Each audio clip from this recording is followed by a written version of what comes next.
Graphing radical equations to wrap up the chapter. Our buddy. Transformations of functions. Rears its head again in this section. G of x equals a times f of x minus h plus k. You recognize that as your parent function f of x being transformed. What does a control?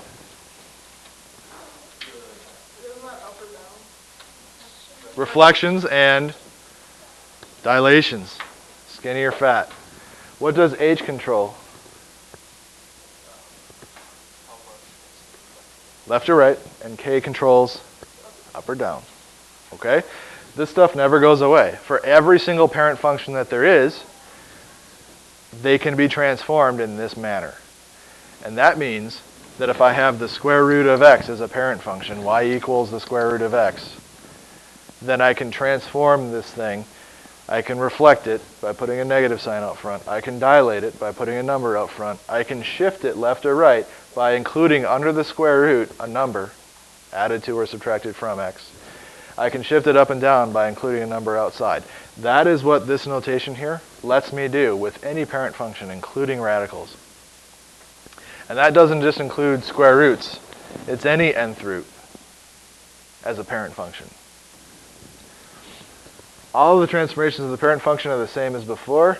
So in this section, what we're working with is f of x equals a times the nth root of x minus h plus k outside.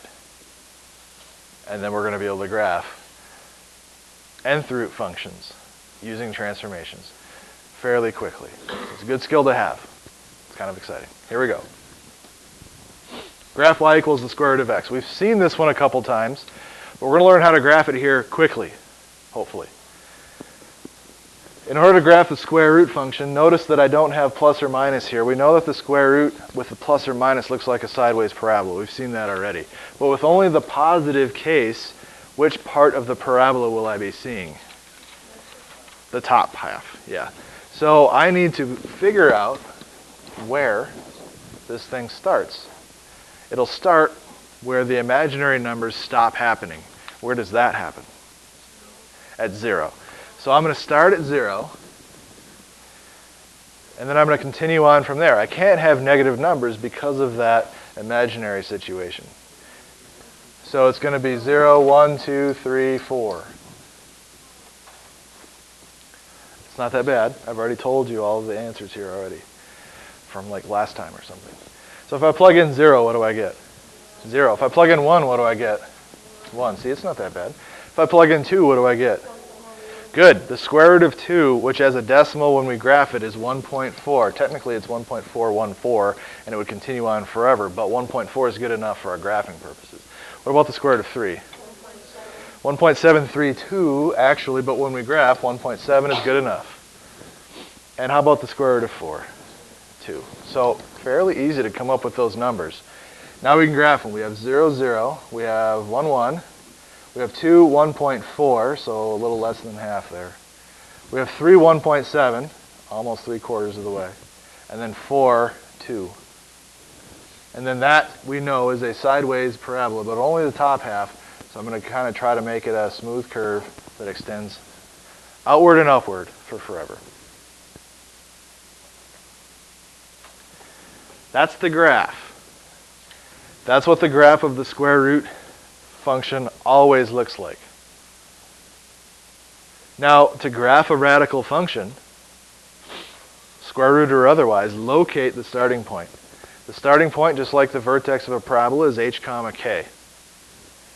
Choose easy points, and then graph the thing. So notice that the starting point here is 0, 0. H in this problem is what? And k in this problem is what? 0. So 0, 0 was where I started. Then I choose some easy points, just like we have to do when we're graphing parabolas. Easy points can mean numbers like this. Don't be afraid, though, of winding up with a square root of 2 or a square root of 3 situation. And then graph the thing. Should be pretty easy. Using transformations, it's really easy.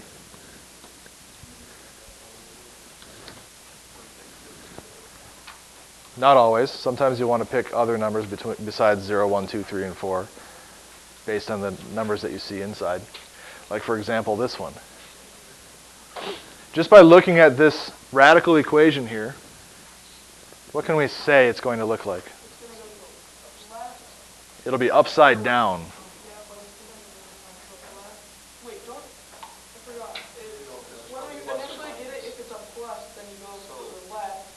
It'll be shifted to the left 3 and up 2.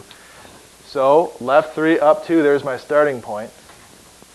And we know that it's going to be reflected. It's the negative case. So this will be like that. Right? Okay. So now all we got to do is pick some test points here. We have all this space to work with, lots of real estate. So let's make a table, X and Y. We know one ordered pair already. What is it? -3, comma, 2. If I plug -3 in here, -3 plus 3 is 0. So this is 0 plus 2 is 2. Then we should probably continue to the right. Because if I go with -4, I get a negative result. So how about -2, -1, 0. Now, in this part, I would continue, but I'm going to pick numbers that make perfect squares for me. So does 1 give me a perfect square under that square root? Yes. Any other numbers that I could use? 6 is a good one, because that gives me my next perfect square of 9. So a little bit of thought there is going to help you get a couple more dots fairly easily. If I plug in -2, what do I get? 1. If I plug in -1, okay, so think for a minute. -1 plus 3 is 2. The square root of 2 is 1.4. But then this says make it negative, so we have -1.4. But we're going to add 2 to that. Positive 0.6. So 0.6. If I plug in 0, I have the square root of 3, which is 1.7. But it's -1.7 plus 2, which is 0.3. If I plug in 1, what do I get? 0. If I plug in 6, what do I get? -1. So it's fairly easy to generate that table with a little bit of thought. Now just plot those points. -2, 1, -1, and then positive 0.6, 0, positive 0.3, 1, 0, 6, -1.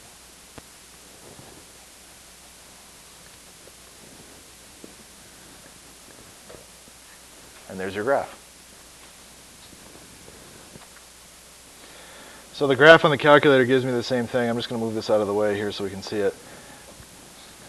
But that is the graph we got, more or less.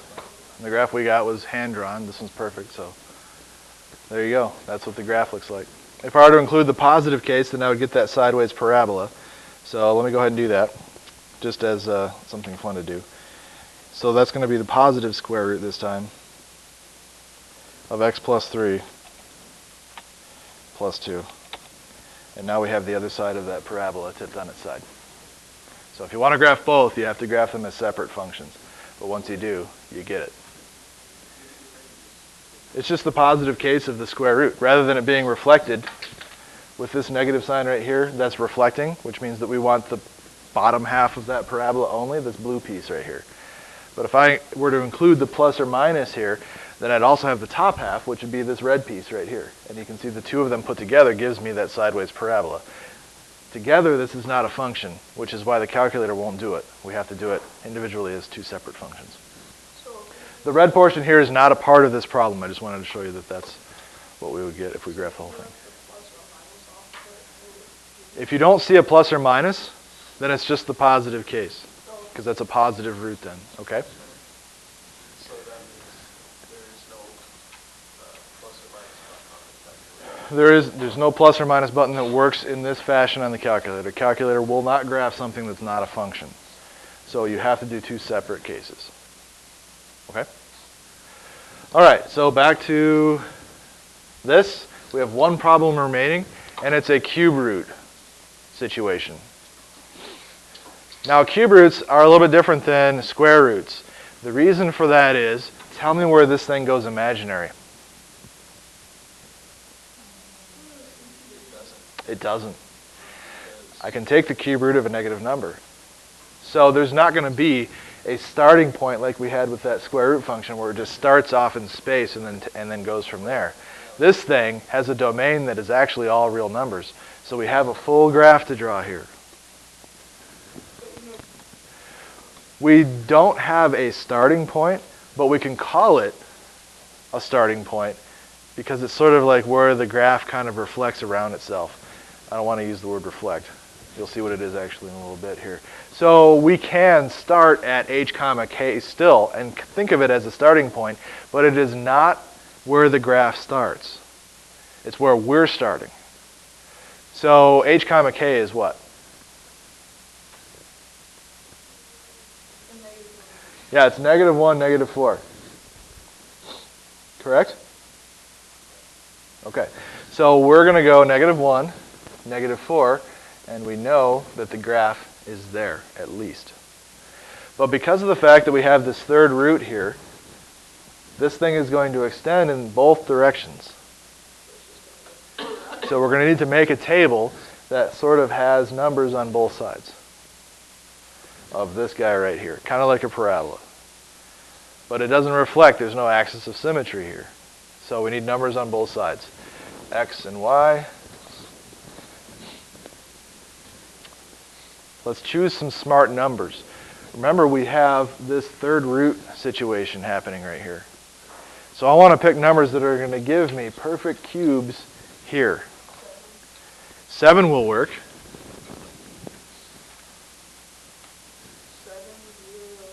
0 will work.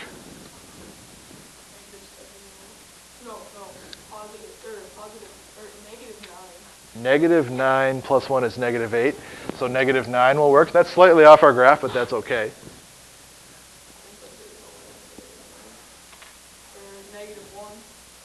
-1 plus 1 is 0. We actually already graphed it, but we get 0 there times 2, which is 0 minus 4. So -1, -4. We already knew that one, but we can put it on there.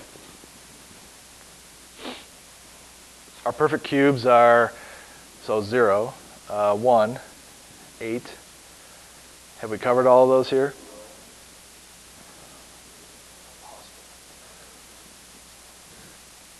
Because 0 is going to give me 1 here. What about -1? So -2.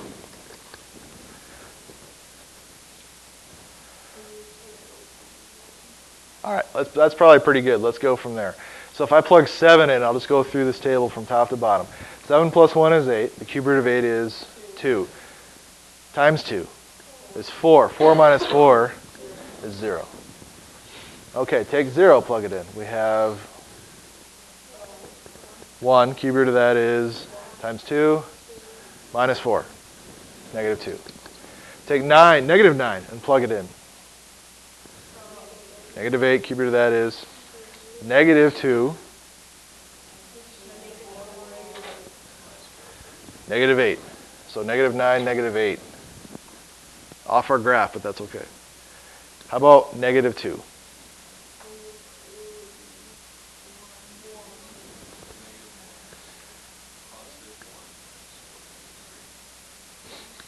-1, so -1 times 2 is -2, minus 4 is -6. All right, let's plot those. So we have 7, 0, that's all the way over here. We have 0, -2, that's there. -9, -8, probably around there. -1, -4 we already had. -2, -6 is there. What's this thing look like? It's like a sideways S.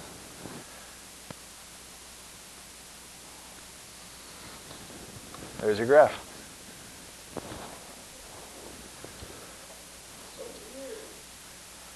So weird.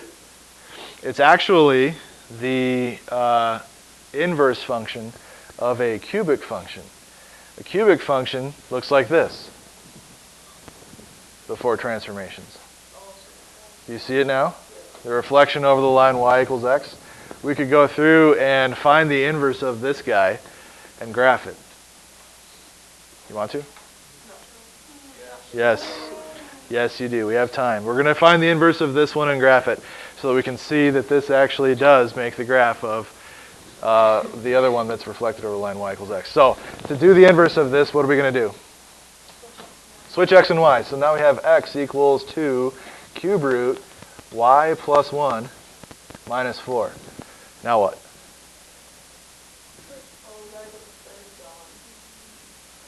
Before that. Yeah, we got to add 4 to both sides.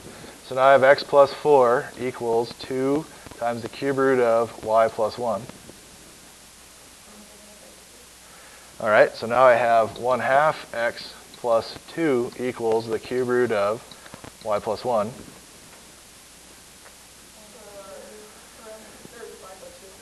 We already did. So we're going to cube both sides. Cube both sides to get rid of that cube root. And now we have 1/2 x plus 2 cubed, which we are not going to distribute out, equals y plus 1. Then subtract the 1 from both sides, and you have 1/2 x plus 2 cubed minus 1 equals y.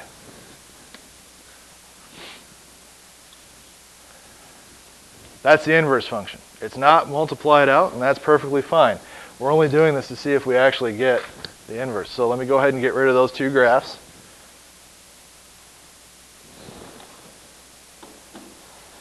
Delete. Delete. Okay. So my first one, I'll graph the original function. 2 times the cube root, so I need the nth root, control right there. And that's a cube root of x plus 1 minus 4.